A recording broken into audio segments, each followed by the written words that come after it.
जय हिंद। आज का क्लास स्पेशल है और आज की क्लास में हम नागरिकता से जुड़ी सभी तथ्यों के बारे में जानेंगे। आज की क्लास में हम जैसे जानेंगे कि हम भारत के नागरिक किस प्रकार हैं, हमारी नागरिकता कैसे छीना जा सकता है, हम भारतीय नागरिकता कैसे प्राप्त कर सकते हैं और नागरिकता से जुड़ी अन्य सभी प्रश्नों के बारे में जानेंगे। तो चलिए आगे बढ़ते हैं। नागरिकता को भारतीय संविधान के भाग 2 के अंतर्गत रखा गया है। नागरिकता भारतीय संविधान के भाग 2 के अंतर्गत रखा गया है और भाग 2 के अंतर्गत अनुच्छेद 5 से 11 का वर्णन किया गया है जो कि नागरिकता से संबंधित है। अर्थात नागरिकता को संविधान के भाग 2 तथा अनुच्छेद 5 से 11 तक रखा गया है। नागरिकता को ब्रिटेन के संविधान से लिया गया है। ध्यान रखिएगा, नागरिकता को ब्रिटेन के संविधान से लिया गया है। भारत में एकल नागरिकता का प्रावधान है। यहाँ से आपको क्वेश्चन किस प्रकार से बनते हैं, जो भी छोटे एग्जाम हैं जैसे कि एसएससी, एलडीसी, स्टेट पीसीएस, उसमें ये पूछे जाएंगे कि भारत की नागरिकता किस भाग में संबंधित है या किस भाग में रखा गया है। तो भाग 2 हो जाएगा। नागरिकता को किस अनुच्छेद के अंतर्गत वर्णन किया गया है, तो वो अनुच्छेद 5 से 11 हो जाएगा। नागरिकता किस देश के संविधान से लिया गया है, तो वो ब्रिटेन का संविधान हो जाएगा। भारत में कैसी नागरिकता व्यवस्था है, तो एकल नागरिकता व्यवस्था है। भारत में एकहरी भी इसे कहा जाता है, एकल नागरिकता भी कहा जाता है, तो ध्यान रखिएगा। आइए हम अब नागरिकता से जुड़ी तथ्यों और अनुच्छेदों के बारे में जानेंगे। नागरिकता संविधान के भाग 2 के अंतर्गत है और भाग 2 के अंतर्गत अनुच्छेद 5 से 11 को रखा गया है और ये अनुच्छेद 5 से 11 नागरिकता से संबंधित है। अर्थात नागरिकता को संविधान के भाग 2 तथा अनुच्छेद 5 से 11 तक में रखा गया है। इन सभी अनुच्छेदों के बारे में हमने एक एक करके अलग अलग क्लासेज में पढ़ लिया है, तो यहाँ हम इसका शॉर्ट डिटेल्स ही देंगे। उन क्लासेज का, इन अनुच्छेदों का विस्तृत विवरण व्याख्या सहित देखने के लिए आप डिस्क्रिप्शन में दिए गए लिंक से जाकर के देख सकते हैं। आइए जानते हैं अनुच्छेद 5 क्या कहता है। अनुच्छेद 5 संविधान के प्रारंभ पर नागरिकता से संबंधित है। देखिए, इसे एक ट्रिक के तहत हम बता देते हैं जो कि आपको याद रखने में आसानी होगी। संविधान 26 जनवरी 1950 को लागू हुआ और भारत का विभाजन 15 अगस्त 1947 को हुआ था। तो संविधान लागू होने के समय जो लोग भारत के मूल निवासी थे उन्हें नागरिकता अनुच्छेद 5 के तहत दी गई। ध्यान रखिएगा, अनुच्छेद 5 के तहत भारतीय मूल नागरिकों को नागरिकता दी गई। इसे याद करने का ट्रिक कुछ इस प्रकार है, जैसे कि अनुच्छेद 5 से 11 तक में नागरिकता को रखा गया है, तो इसमें आपको जो मूल निवासी थे भारत के उन्हें नागरिकता अनुच्छेद 5 के तहत, जो पाकिस्तान से विभाजन के समय पाकिस्तान से भारत आए उन्हें नागरिकता अनुच्छेद 6 के तहत दी गई। और अनुच्छेद 6 ये अधिकार देता है जो लोग भारत छोड़कर पाकिस्तान चले गए उन्हें नागरिकता अनुच्छेद 7 के तहत दी गई। जो भारत के बाहर रहते थे मूल व्यक्ति, मूल निवासी भारत के जो भारत से बाहर रहते थे उन्हें नागरिकता अनुच्छेद 8 के तहत दी गई। जो लोग विदेशी नागरिकता ले लिए, स्वेच्छा से विदेशी नागरिकता ग्रहण कर लिए, उनकी नागरिकता समाप्त हो जाएगी और उनके नागरिकता का अधिकार अनुच्छेद 9 के तहत दिया गया। अब कोई भारतीय नागरिक है तो उसकी नागरिकता हमेशा के लिए बनी रहेगी, यह अधिकार अनुच्छेद 10 के तहत दी गई। और अनुच्छेद 11 में भारतीय संसद को नागरिकता से संबंधित कानून बनाने के अधिकार दिए गए हैं। तो ये आप इस तरह से याद कर सकते हैं कि मूल निवासियों को अनुच्छेद 5, पाकिस्तान से भारत आने वाले को अनुच्छेद 6 और भारत से पाकिस्तान से जाने वाले को अनुच्छेद 7, भारत से बाहर आने वाले भारतीय मूल व्यक्तियों को अनुच्छेद 8 और विदेशी राज्य की नागरिकता स्वेच्छा से ग्रहण करने वाले व्यक्तियों की नागरिकता के बारे में अनुच्छेद 9 के बारे में। और वैसे ही नागरिकता का अधिकार का बना रहना अनुच्छेद 10 से संबंधित है। और अनुच्छेद 11 संसद को अधिकार देता है कि वो नागरिकता से संबंधित कानून बना सके। तो ये एक शॉर्ट डिटेल था। इसकी व्याख्या आप वीडियो के डिस्क्रिप्शन में दिए गए लिंक से देख सकते हैं जा करके, क्योंकि हमने प्रत्येक अनुच्छेद के लिए एक एक अलग क्लास बनाया हुआ है। चलिए आगे जानेंगे हम कि भारत की नागरिकता कैसे प्राप्त कर सकते हैं। भारतीय नागरिकता का अर्जन अर्थात भारतीय नागरिकता कैसे प्राप्त किया जा सकता है, यह एक क्वेश्चन है। और यह क्वेश्चन आपको एग्जाम से पूछा जाता है कि निम्न में से किस विधि द्वारा भारत की नागरिकता अर्जन नहीं किया जा सकता है। तो ध्यान रखिएगा, भारत की नागरिकता अधिनियम 1955 के अनुसार 1955 में संविधान संशोधन किया गया और भारत की नागरिकता अधिनियम 1955 से नाम दिया गया। तो भारतीय नागरिकता अधिनियम 1955 के अनुसार नागरिकता प्राप्त करने की 5 विधियों का उल्लेख करता है। अर्थात 1955 में जो नागरिकता अधिनियम हुआ उसके अनुसार 5 तरह से भारत की नागरिकता प्राप्त किया जा सकता है। पहला है जन्म के आधार पर, दूसरा है वंश के आधार पर, तीसरा है पंजीकरण के आधार पर, चौथा है प्राकृतिक आधार पर और पांचवा है क्षेत्र समाविष्टि के आधार पर। अर्थात भारत की नागरिकता प्राप्त करने के 5 तरीके हैं, जो कि हमने यहाँ आपसे क्वेश्चन किया था कि भारतीय नागरिकता का अर्जन किन किन तरीकों से किया जा सकता है। तो वे 5 तरीके हमने आपको बता दिया। जन्म के आधार पर, वंश के आधार पर, पंजीकरण के आधार पर, प्राकृतिक एवं क्षेत्र समाविष्टि। क्षेत्र समाविष्टि का अर्थ है अगर भारत किसी क्षेत्र पर अधिकार करता है या कोई जीत लेता है तो वहाँ के जो नागरिक हैं उन्हें नागरिकता स्वतः दे दी जाती है। यह क्षेत्र समाविष्टि के आधार पर नागरिकता हुआ। जैसे कि सिक्किम को भारत में जब मिलाया गया तो वहाँ के सभी नागरिकों को भारत का नागरिकता स्वतः दे दिया गया। तो यह क्षेत्र समाविष्टि के आधार पर नागरिकता का प्रावधान हुआ।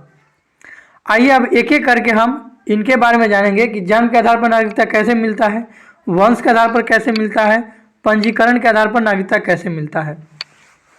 तो अभी तक हमने जाना कि भारत की नागरिकता ग्रहण करने के 5 तरीके हैं और ये 5 तरीके हैं जन्म के आधार पर, वंश के आधार पर, पंजीकरण के आधार पर, प्राकृतिक आधार पर एवं क्षेत्र समाविष्टि के आधार पर। तो इन 5 तरीकों से हम भारत की नागरिकता प्राप्त कर सकते हैं। अब ये नागरिकता प्राप्त करने की इन 5 विधियों के बारे में हम विस्तार पूर्वक जानेंगे। पहला है जन्म के आधार पर। तो जन्म के आधार पर किन किन को नागरिकता दी जाएगी। तो भारतीय संविधान के अनुसार 26 जनवरी 1950 को, अर्थात हमारा जब संविधान लागू हुआ 26 जनवरी 1950 को या उसके बाद, अर्थात 26 जनवरी 1950 या 1 जुलाई 1987 से पूर्व, 26 जनवरी 1950 के बाद या 1 जुलाई 1987 से पूर्व भारत में जन्मा व्यक्ति या कोई भी जन्मा बच्चा वह भारत का नागरिक होगा, चाहे उसके माता पिता किसी भी देश के नागरिक हों। और यदि उस बच्चे का जन्म भारत में हुआ हो तो वह भारत का नागरिक होगा। लेकिन यहाँ टाइम पीरियड जो दिया गया है उसको आपको ध्यान में रखना है। जो 26 जनवरी 1950 से लेकर के 1 जुलाई 1987 तक ही था। और इसके अनुसार कोई भी व्यक्ति भारत का नागरिक हो सकता है यदि उसका जन्म 26 जनवरी 1950 या 1 जुलाई 1987 के बीच में हुआ हो तो वह भारत का नागरिक माना जाएगा, चाहे वह उसके पेरेंट्स कहीं के भी नागरिक क्यों न हो। तो यह 1 जुलाई 1987 तक ही था। लेकिन 1 जुलाई 1987 के बाद यदि कोई व्यक्ति भारत में जन्म लेता है, 1 जुलाई 1987 के बाद यदि कोई व्यक्ति भारत में जन्म लेता है तो उसे नागरिकता, भारत का नागरिक तभी माना जाएगा जब उसके माता पिता में से कोई भी एक भारत का नागरिक रहा हो। तो ध्यान रखिएगा, इसमें एक टाइम पीरियड है 26 जनवरी 1950 से लेकर के 1 जुलाई 1987 के बीच यदि किसी भी बच्चे या व्यक्ति का जन्म भारत में हुआ हो तो वह भारत का नागरिक समझा जाएगा, चाहे वो उसके माता पिता कहीं के भी नागरिक क्यों ना हो। लेकिन यदि किसी व्यक्ति का जन्म 1 जुलाई 1987 के बाद हुआ हो तो वह भारत का नागरिक इसी शर्त के अनुसार माना जाएगा यदि उसके माता या पिता में से कोई भी एक भारत का नागरिक हो। तो यह आपको ध्यान में रखना है। इसके अलावा भारत में पदस्थ जो विदेशी राजनयिक हैं, जैसे कि सभी देश के दूतावास हैं भारत में, तो उनके बच्चे एवं शत्रु देश के बच्चों को नागरिकता का अधिकार, जन्म के आधार पर नागरिकता अधिकार नहीं दिया जा सकता है। ध्यान रखिएगा, यहाँ कंट्राडिक्शन भी है एक। और इसके अनुसार भारत में जो पदस्थ है विदेशी राजनयिक एवं शत्रु देश के बच्चों को भारत की नागरिकता अर्जन करने का अधिकार नहीं है। तो जन्म के आधार पर किन किन को नागरिकता दी जा सकती है? तो एक तो टाइम पीरियड था 26 जनवरी 1950 से लेकर के 1 जुलाई 1987 तक के बीच में यदि किसी का जन्म भारत में हुआ हो तो वह स्वतः भारत का नागरिक हो जाएगा, चाहे उसके माता पिता कहीं के भी नागरिक क्यों ना हो। लेकिन यदि किसी का जन्म 1 जुलाई 1987 के बाद हुआ हो तो वह तभी भारत का नागरिक बन सकता है जब उसके माता या पिता में से कोई भी एक भारत का नागरिक हो। तो जन्म के आधार पर नागरिकता इस प्रकार से प्राप्त किया जा सकता है। अगला है वंश के आधार पर नागरिकता। तो वंश के आधार पर नागरिकता कैसे प्राप्त किया जा सकता है? तो आइए इसमें हम ये जानेंगे कि वंश के आधार पर हम नागरिकता कैसे प्राप्त कर सकते हैं। तो वंश के आधार पर नागरिकता 2 तरह से प्राप्त किया जा सकता है और इसमें भी एक टाइम पीरियड दिया गया है। वंश के आधार पर नागरिकता प्राप्त करने के लिए आपको ध्यान रखना है यहाँ पर कि वंश के आधार पर नागरिकता 3 टाइप का दिया गया था। ध्यान रखिएगा, पहला टाइम पीरियड था 26 जनवरी 1950 से लेकर के 10 दिसंबर 1992 तक।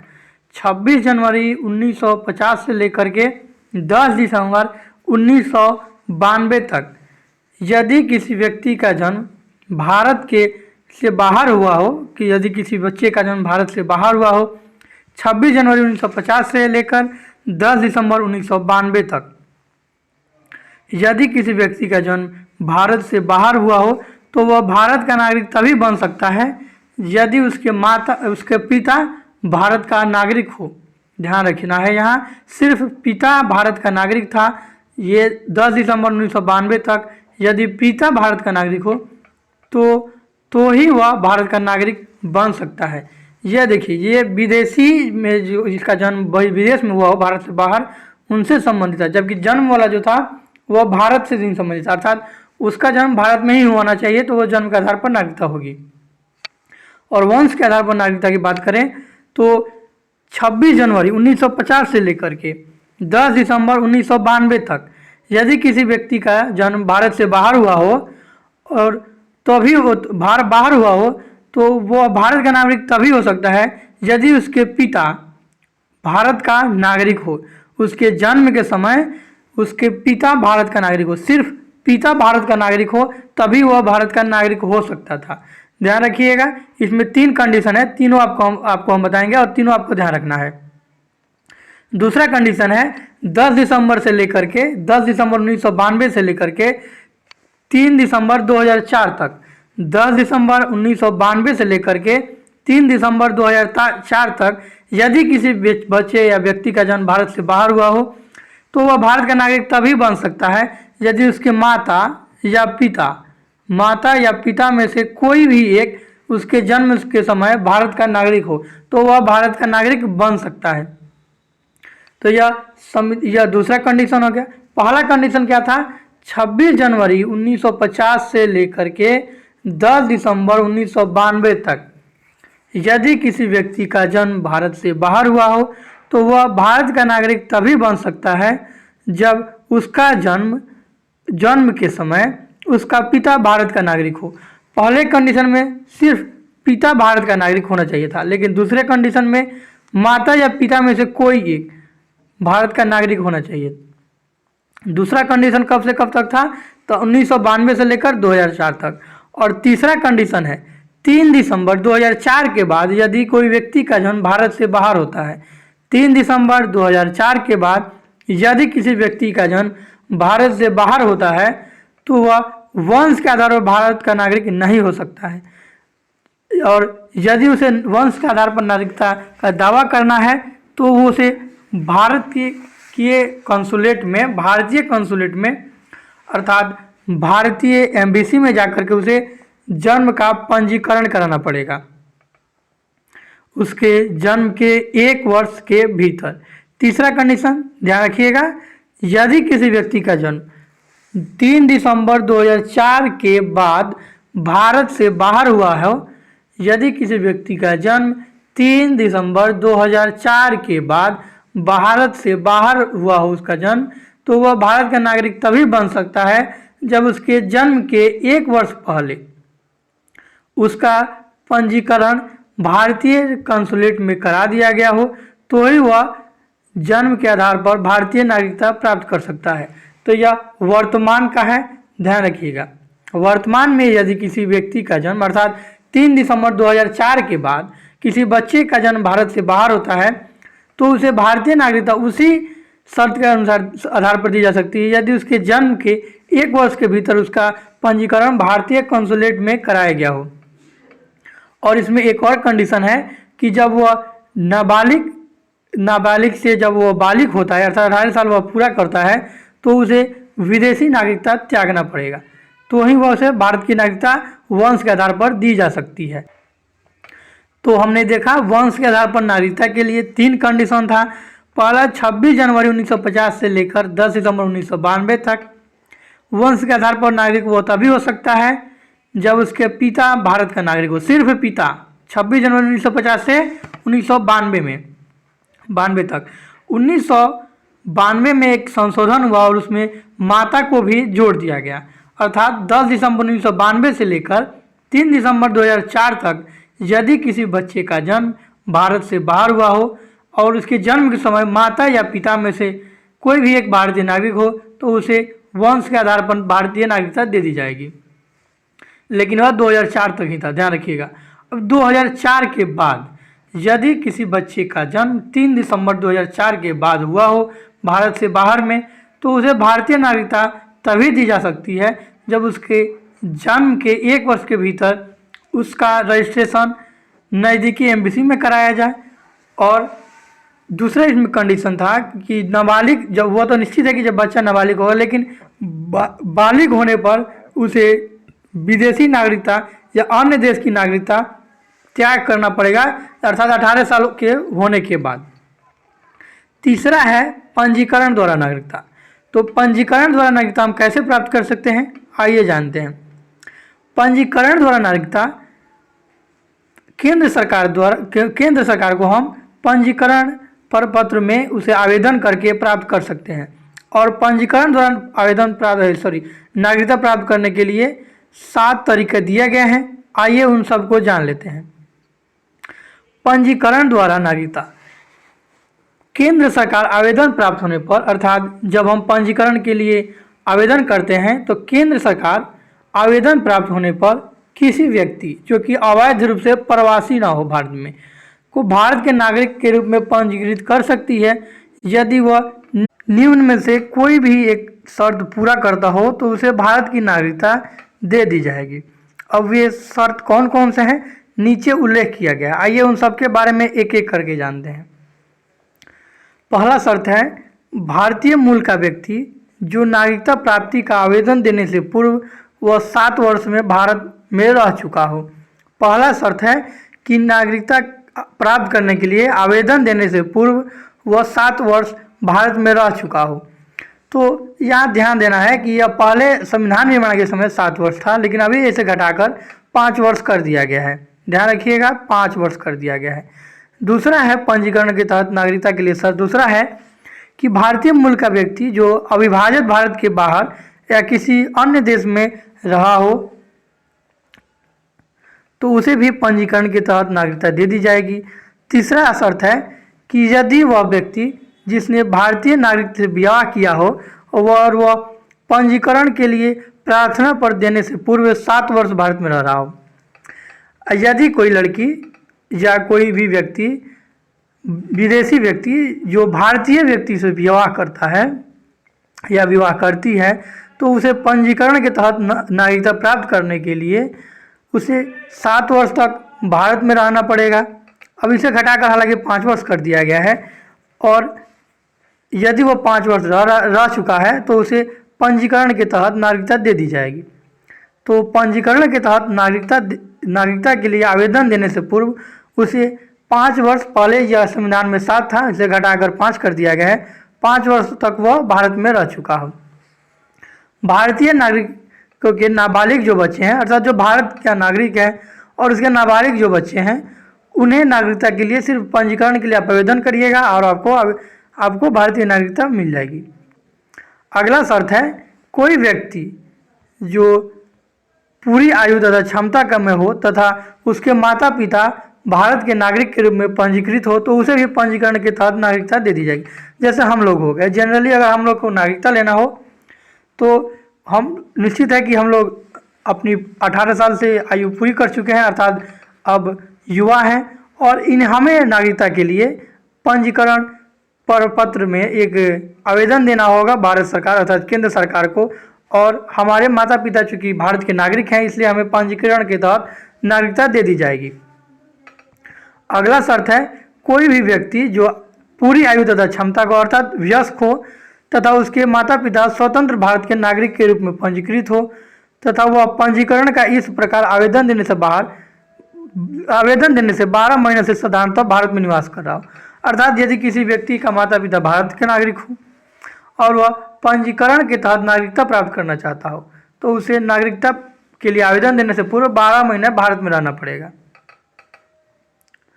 अगला है, यदि कोई व्यक्ति वयस्क हो और वह समुद्र पार किसी अन्य देश के नागरिक के रूप में 5 वर्ष से पंजीकृत हो तथा वह पंजीकरण का इस प्रकार आवेदन देने से पहले 12 महीने से भारत में निवास कर रहा हो तो भी उसे भारत की नागरिकता दे दी जाएगी।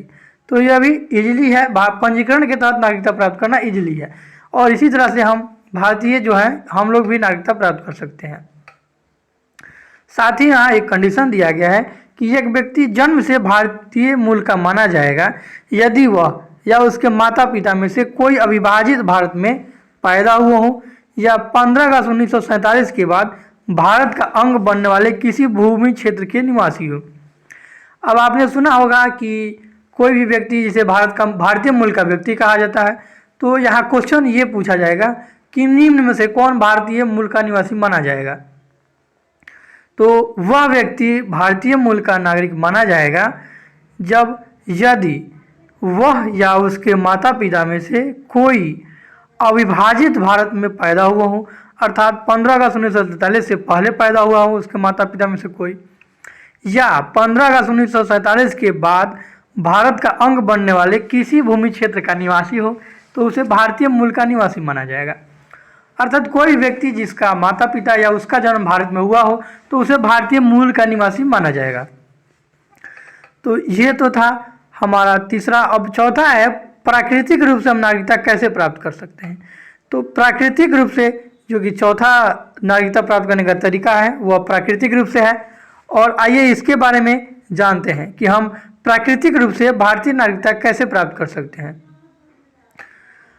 प्राकृतिक रूप से नागरिकता प्राप्त करने के लिए यहाँ कुछ तरीके दिए गए हैं 6-7, उन सबको पूरा करना होता है। केंद्र सरकार प्राकृतिक रूप से नागरिकता के लिए यदि कोई व्यक्ति आवेदन करता है तो केंद्र सरकार आवेदन प्राप्त होने पर जो कि अवैध रूप से भारत में प्रवासी ना हो प्राकृतिक रूप से नागरिकता प्रदान कर सकती है उसे, यदि वह व्यक्ति नीचे दिए गए योग्यताओं को धारण करता है। और ये योग्यताएं कौन कौन से हैं आइए देख लेते हैं। नीचे 7 प्रकार की योग्यताएं दी गई हैं। प्राकृतिक रूप से नागरिकता प्राप्त करने के लिए इन सभी योग्यताओं को पूरा करना अनिवार्य है। जो व्यक्ति प्राकृतिक रूप से नागरिकता प्राप्त करना चाहता है और उसने भारतीय अर्थात केंद्र सरकार को आवेदन दिया है तो केंद्र सरकार निम्न चीज़ों की जांच करेगी। आइए वे कौन कौन से देखते हैं। वह व्यक्ति ऐसे देश से संबंधित नहीं हो जहां भारतीय नागरिक प्राकृतिक रूप से नागरिक नहीं बन सकते। जैसे पाकिस्तान का यदि कोई व्यक्ति भारत आता है और वह प्राकृतिक रूप से नागरिकता प्राप्त करना चाहता है तो वह उसे नागरिकता नहीं दी जाएगी क्योंकि वह एक दुश्मन देश का नागरिक है। दूसरा, उसे नागरिकता तभी दी जाएगी जब यदि किसी अन्य देश का नागरिक हो, जैसे कि ब्रिटेन का कोई व्यक्ति आया, उसे भारत का नागरिकता चाहिए, तो उसे भारत की नागरिकता तभी दी जाएगी जब वह भारत की नागरिकता मिलने पर ब्रिटेन या जो भी देश का नागरिक हो वह उस देश का नागरिकता त्याग कर देगा।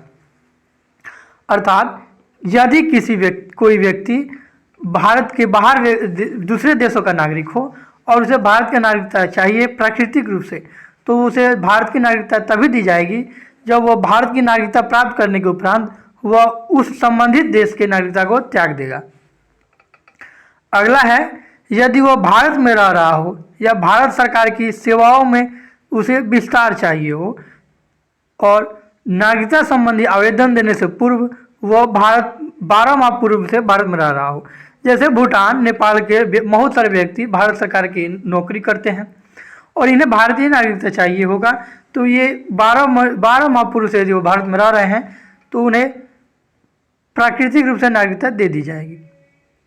अगला तरीका है, यदि 12 माह की इस अवधि से 14 वर्ष पूर्व से वह भारत में रह रहा होगा या भारत सरकार की सेवा में हो, तो इनमें से कोई भी एक पूरा करना चाहिए, तभी उसे भारत की नागरिकता दी जाएगी। तो यह जो यहाँ दिया गया था, यह पहले 12 वर्ष था, फिर 14 वर्ष, लेकिन वर्तमान में इसे घटाकर 6 वर्ष कर दिया गया है। जो कि 2019 का संविधान संशोधन आया, उसमें इसे घटाकर 6 वर्ष कर दिया गया। आगे, उस व्यक्ति का चरित्र अच्छा होना चाहिए। वह व्यक्ति संविधान में उल्लिखित भाषाओं में से किसी एक का ज्ञाता हो, अर्थात उसे भारत का कोई एक भाषा आना चाहिए और उसे भारत की प्राकृतिक रूप से नागरिकता का प्रमाण पत्र प्रदान किए जाने की स्थिति में वह भारत में रहने का इच्छुक हो। अर्थात जैसे कि कोई व्यक्ति आया और उसे भारत में रहने की इच्छा ही नहीं है और इसी से उसे भारतीय नागरिकता चाहिए, तो उसे भारतीय नागरिकता नहीं दी जाएगी। भारतीय नागरिकता प्राकृतिक रूप से प्राप्त करने के लिए उसे भारत में इच्छुक होना जरूरी है। तो ये 7 तरीके थे भारतीय नागरिकता प्राकृतिक रूप से प्राप्त करने के, और वे कौन कौन से थे तो आपको हमने बता दिया कि वह दुश्मन देश का नागरिक नहीं होना चाहिए, उसे भारतीय नागरिकता मिलने पर वह संबंधित देश का नागरिकता त्याग देगा, उसे भारत में यदि वह नौकरी कर रहा हो तो वह नौकरी करने से पूर्व या रह रहा हो तो वह रहने से आवेदन करने से पूर्व कम से कम 14 वर्ष पूर्व से रह रहा हो तो उसे प्राकृतिक रूप से नागरिकता दी जाएगी, लेकिन यह वर्तमान में घटा करके 6 वर्ष कर दिया गया है। उसका चरित्र अच्छा होना चाहिए, वह संविधान के किसी भी दी गई संविधान में दी गई 22 भाषाओं में से किसी भाषा का ज्ञाता हो और नागरिकता दिए जाने की स्थिति में वह भारत में रहने का इच्छुक हो। तो यह प्राकृतिक रूप से नागरिकता प्राप्त करने का उपाय है 7, और इन 7 उपाय से आप भारत की नागरिकता प्राकृतिक रूप से प्राप्त कर सकते हैं। अगला है क्षेत्र समाविष्टि द्वारा। क्षेत्र समाविष्टि से क्या मतलब हुआ, तो क्षेत्र समाविष्टि का अर्थ हुआ कि किसी भी व्यक्ति को क्षेत्र समाविष्टि से नागरिकता कैसे दी जाएगी। तो क्षेत्र समाविष्टि का अर्थ हुआ यदि भारत किसी क्षेत्र पर अधिकार करता है या कोई भी भारत का अंग बनता है, कोई भी क्षेत्र भारत का अंग बनता है, तो उसे भारत की नागरिकता दे दी जाएगी। आइए देखते हैं संविधान में क्या कहता है। किसी विदेशी क्षेत्र द्वारा भारत का हिस्सा बनने पर भारत सरकार उस क्षेत्र से संबंधित विशेष व्यक्तियों को भारत का नागरिक घोषित करती है। ऐसे व्यक्ति उल्लिखित तारीख से भारत के नागरिक होते हैं।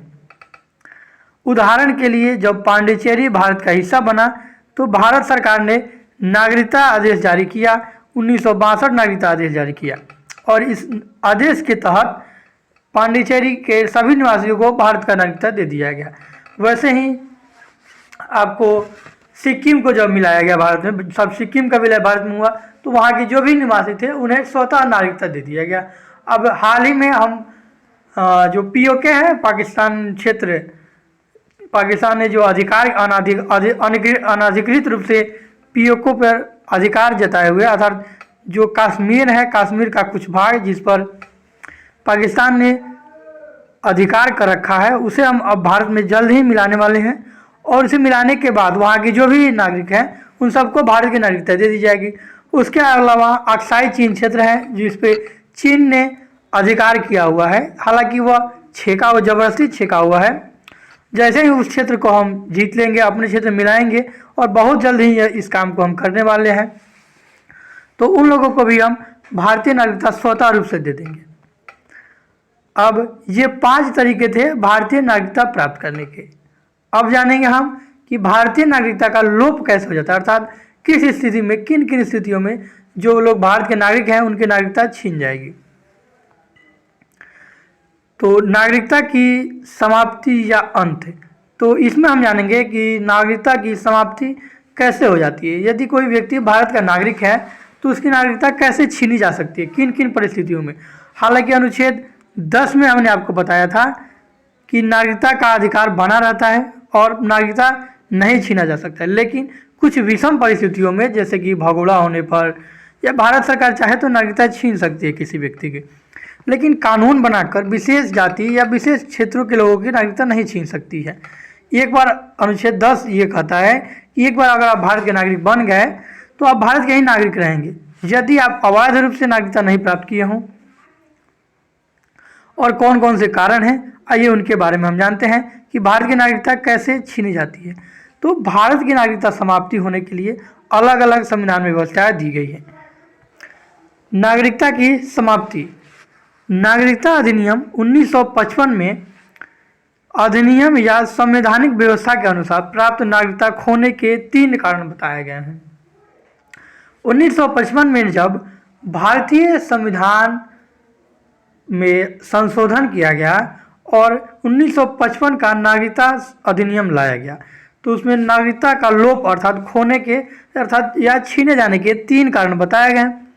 ये 3 कारण हैं त्यागना, अर्थात स्वेच्छा रूप से कोई भारत की नागरिकता त्यागता है तो उसकी नागरिकता छीनी जाएगी। मतलब अगर कोई स्वेच्छा रूप से चाहता है कि हम भारत की नागरिकता छोड़ रहे हैं तो वैसे भी उसकी नागरिकता तो चली गई, उसकी नागरिकता ले ली जाएगी, अर्थात उसकी नागरिकता समाप्त हो जाएगी। कुछ लोगों को बर्खास्तगी के द्वारा नागरिकता छीन ली जाती है और कुछ को वंचित करने के द्वारा। इन तीनों कारण के बारे में हम डिटेल्स में आइए जानते हैं।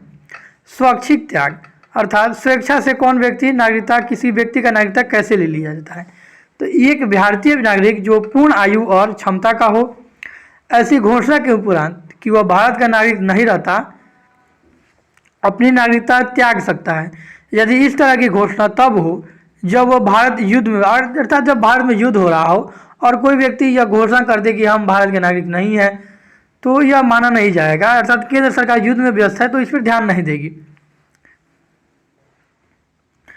और जब कोई व्यक्ति अपनी नागरिकता स्वेच्छा से परित्याग करता है तो उस व्यक्ति का प्रत्येक नाबालिग बच्चा भारतीय नागरिक नहीं रहता।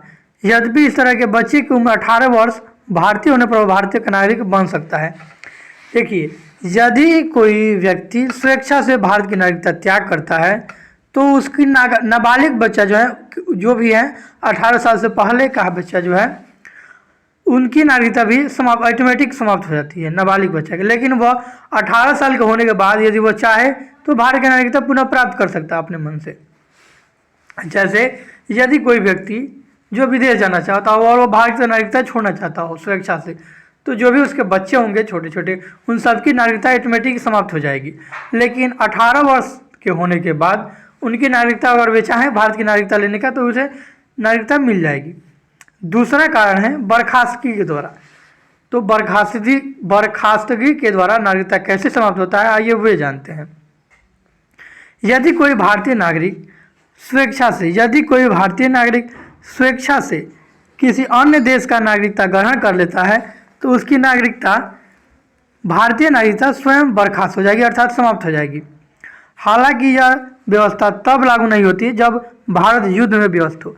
नागरिकता समाप्त करने में ध्यान रखिएगा, एक स्वैच्छिक था जो इसमें आपको बताया गया कि यदि कोई व्यक्ति स्वेच्छा से नागरिकता त्याग करता है तो वह उसकी भारतीय नागरिकता समाप्त हो जाती है।